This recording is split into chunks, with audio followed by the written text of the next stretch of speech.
Amuoneka. Mukandipasa manje mwetofamba.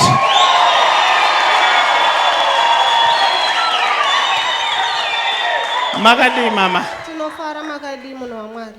Tiri nani? Mabva kupi? Ndakabva kwaMutare. KwaMutare. Yes. Ndakambokuonai. Nezuro 1-on-1. Nezuro 1-on-1. Yes. Avarovere maoko.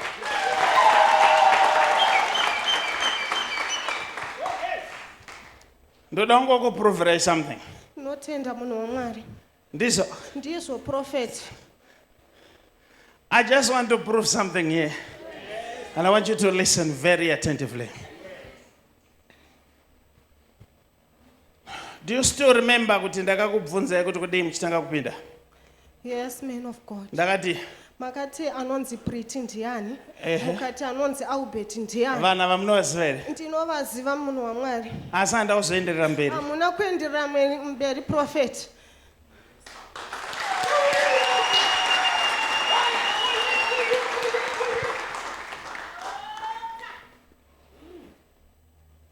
I will tell you kuti waisina kuenderera mberi.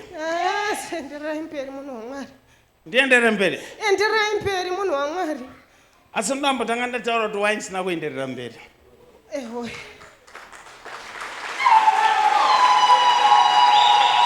Zita renyu ndiani mama? Priscilla. Priscilla. Yes, man. Priscilla teerera.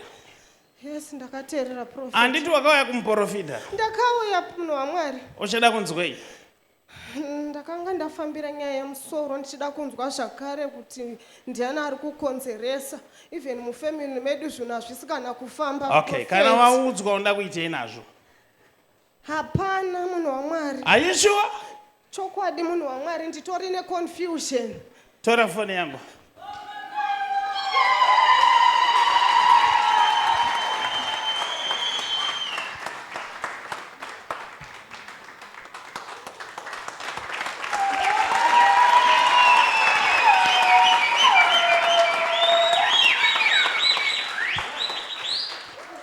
Enda parecording yawaindirekodha nezuro. Ewe prophet. Wapo here parecording yako? Handisati ndandakaidzima nokuti ndandiri muchechi.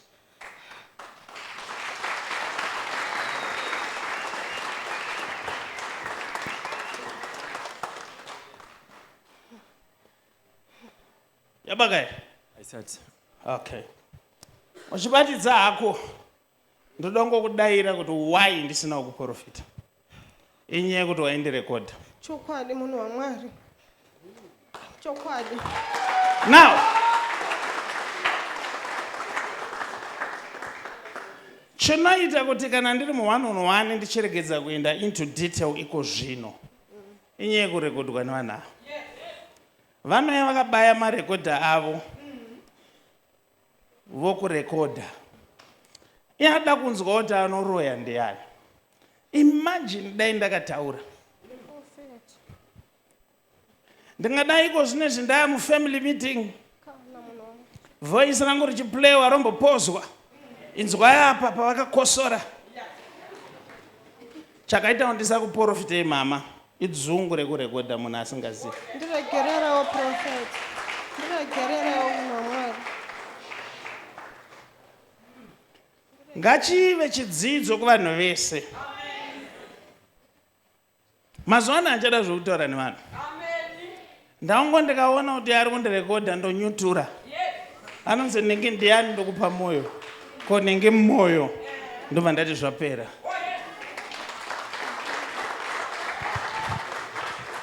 So chamusina kuprofitirwa mama marekodhingi aya.